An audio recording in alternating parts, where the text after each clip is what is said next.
Good morning, afternoon, and evening, ladies and gentlemen. Welcome to my Week 13 review of CFL action. We have 4 games here. Pretty eventful 4 games, even though I didn't watch the entirety of any of them, just because really the only ones, for the most part, I'll watch the entirety of are the Bomber games, and Bombers didn't play this week. They had a bye, but pretty eventful 4 games. So I'm going to get right into it. We're not going to waste any time. So we're going to start with Calgary versus Ottawa. All right, so Ottawa would lose this one again, obviously, 26-13. So I thought this game was a lot closer than I expected. I expected Calgary to win by roughly 20 points. They would only win by 13. And one of the interesting things is I thought that actually Ottawa got off to quite a strong start, quite a good first quarter, and it was a pretty even first half, all things considered. But for either the first or second time this season, Ottawa would be the first team to put some points up on the board, getting a field goal. I thought the Ottawa defense was decent. I thought it was decent, which for Ottawa is a compliment because normally it's bad, normally it's terrible. So it was better than expected. Closer to the end of the game, Mayer would go in for a little bit of a trick play on short yardage. Because, I mean, Mayer, they had backing up, obviously, Bo Levi Mitchell. They had him starting today. And they looked like they were just going to go and punch it through for that extra yard, but took a step back and made a throw. McGuire did that earlier this season. It works on occasion. So it's nice to kind of see some of that happen. I like it when teams take risks like that. It's just enjoyable to watch. So that was interesting. But yeah, like I said, Calgary will win this game 26-13. There's not too much more to say on this one, but that will bring us into our next one, which is Hamilton versus Edmonton. All right, so high-scoring game. So I thought that Mazzoli here had a great game, 39-23 for the Ticats. This game was all offense from start to finish. Everyone on that Hamilton offense was great, you know. Whether it was Mazzoli or Jalen Acklin or Dunbar Jr., I thought that everyone was clicking on that Hamilton offense, which is so key to why they got 39 points. However, neither team really played that much defense. Even more so Edmonton, obviously. But neither defense was really impressive. This was just a game of 2 teams running up the score, which those are fun games to watch, I will say, just to see the constant scoring. But Cornelius was playing for Edmonton. They didn't either. I can't remember if Arbuckle was traded after this or before this, but either way, he wasn't in. Cornelius was, and yeah, it would be a 39-23 win for the Ticats. So a lot of points for them. Not like 45-0, but you know, not bad. Anyways, but that'll bring us into our next one, which is BC versus Toronto.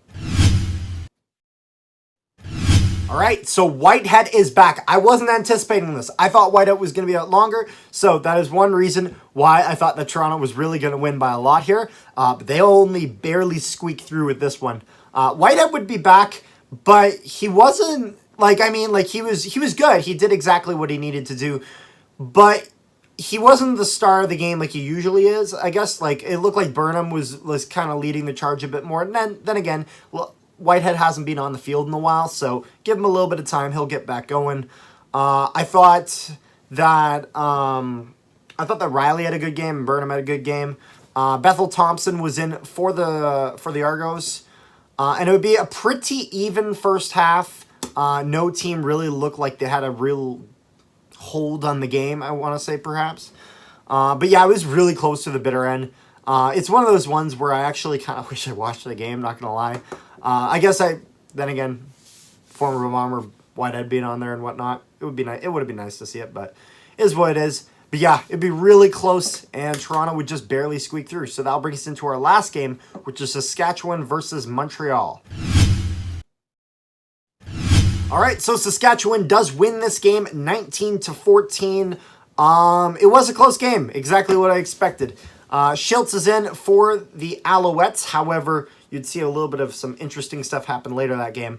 I'm not going to lie, the offense for both teams was not very great. Also known as it wasn't good. Neither team really had their offense really clicking that much. It would be interesting, although it would look like Eugene Lewis would have a good start to this game for the Alouettes at the start in the first quarter.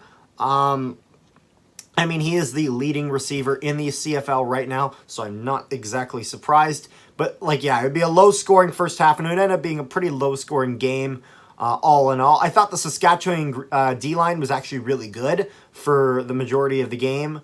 And one thing that was really interesting was late in the game, Montreal would decide to finally throw in Trevor Harris. And all of a sudden, the offense starts working. So it kind of makes you ask yourself that question, what would have happened if Trevor Harris played the whole game and not just the end? Because you could clearly tell that this offense really bounded together once they threw Harris in, but it was too little too late, as it was the fourth quarter when they decided to finally play the guy. So, I don't know. Montreal could have had a different result if they had went with him instead of Schultz. I understand why they did what they did. What I don't understand is why they threw him in the fourth quarter. Because I guess if you wanted to play Harris, why not just have him play the whole game? And if you want to play Schultz, like I get it. Like, I don't think it was the greatest coaching decision, but it is what it is. Hopefully, the Alouettes learn from that as they see that obviously Harris is the guy to go with going forward, at least for now. So yeah, I mean, that's pretty much all that we have for this week. I'm going to be doing my week 14 previews right away, just because I'm going to be at the Jets game tonight.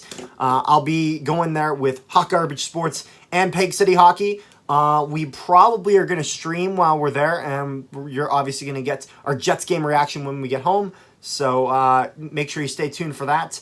Bomber game tomorrow. Stay tuned for that, because obviously I'm going to have my video up on that. And yeah, so I'll see you guys next time.